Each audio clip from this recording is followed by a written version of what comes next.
यदि वाकई में आप अपने जीवन को बदलना चाहते हैं तो ये स्पीच आपका जीवन बदल सकती है, लेकिन तब जब आपको लगे आपको अंदर कुछ बदलने लायक है, सिर्फ तब जब आप उन चीजों को वाकई में बदल लोगे जिन्हें बदलने के बारे में आप महीनों और सालों से सोच रहे हैं। सिर्फ तब जब नए साल के आने का इंतजार नहीं करोगे, उस चीजों को आप आज से ही बदल डालोगे।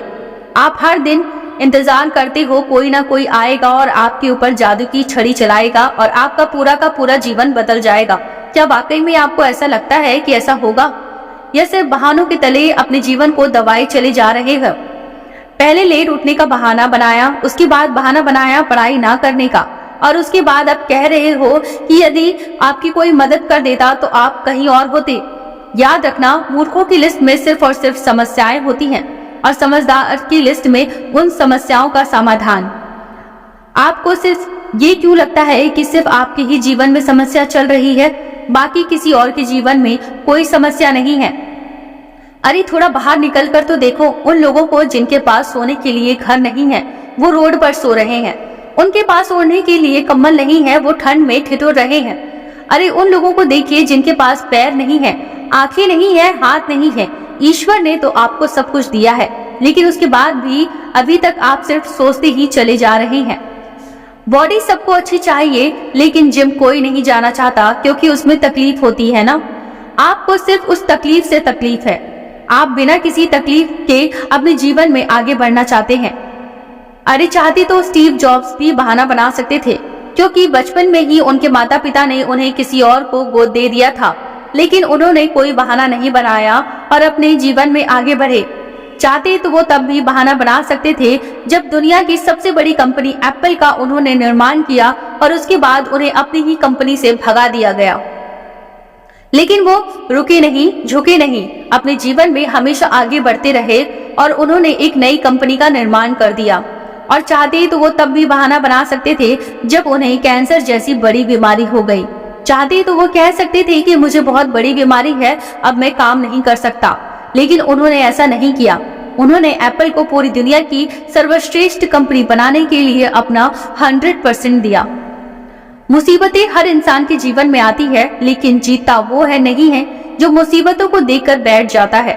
जीतता वो है जो उन मुसीबतों का, उन समस्याओं का हल निकालता है और अपने जीवन में हमेशा आगे बढ़ता है। तो आपकी जीत तय है। आप अपने आप से पूछिए कि आप मुसीबतों के सामने डटकर खड़े रहने वाले हैं या फिर हार मानकर बैठ जाने वाले हैं। हार कर बैठ जाने वालों का ये दुनिया कभी सम्मान नहीं करती। वो कभी दुनिया में नहीं जीत पाते, वो कभी भी दुनिया में आगे नहीं बढ़ पाते।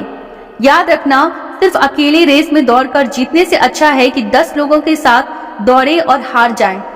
अरे आप अपनी काबिलियत का पता तो लगाएं कि आपके अंदर क्या है और क्या नहीं। आप तो शुरू में ही डर जाते हैं। जब भी कोई काम शुरू करते हैं, एक आधी हार आपके सामने आती है और आप हार मानकर बैठ जाते हैं। जीवन का असली सच तो यही है कि आपको हर चीज पाने के लिए कर्म करना ही पड़ेगा। आपके उसके बाद सब्र रखना ही पड़ेगा। कई बार आप गिरोगे, हारोगे, लोग बुरा भला भी कहेंगे। कभी आपका मन उस काम को करने के लिए करेगा, कभी नहीं करेगा। लेकिन इस जीवन में, रेस में वही आगे बढ़ेगा जो हर मुसीबत का डटकर सामना करेगा और अपने जीवन में सिर्फ आगे बढ़ता रहेगा। बिल गेट्स ने एक बहुत ही अच्छी बात कही है कि मैं कभी भी अपनी क्लास में आगे बैठने वालों बच्चों में से नहीं था। मैं हमेशा ही पीछे बैठने वालों बच्चों में से था। लेकिन आज मुझे बहुत ही ज्यादा खुशी होती है कि जो आगे बैठने वाले बच्चे थे, आज वो सभी मेरी कंपनी में काम करते हैं। इसीलिए आप कभी भी ये मत सोचिए कि आप आगे हैं या पीछे, ऊपर हैं या नीचे। आप सिर्फ ये देखिए कि आप अपने काम को कितनी ईमानदारी, कितनी दृढ़ता और कितनी मेहनत के साथ कर पा रहे हैं। सिर्फ मेहनत, लगन और आपका आत्मविश्वास ही वो ताकत है जो आपको जीवन में आगे बढ़ाएगी। किसी और की सोच के प्रति क्या है, उससे कोई फर्क नहीं पड़ता। फर्क इस बात से पड़ता है कि आप खुद अपने बारे में क्या सोचते हैं। अपने आप को एकांत में बैठाइए और अपने आप से पूछिए कि आपके अंदर कौन सी चीज सही है और कौन सी चीज गलत। आप किन चीजों को इम्प्रूव करना चाहते हैं और किन चीजों को अपने जीवन से खत्म करना चाहते हैं। तो अब देर मत लगाइए और अभी इसी वक्त अपने जीवन को बदल डालिए। दोस्तों, वीडियो आपको कैसी लगी है कृपया कमेंट करके जरूर बताएं और ऐसी ही मोटिवेशनल स्पीच के लिए चैनल को सब्सक्राइब करना ना भूलें। मिलती हूँ आपसे किसी अगले वीडियो में, तब तक के लिए धन्यवाद।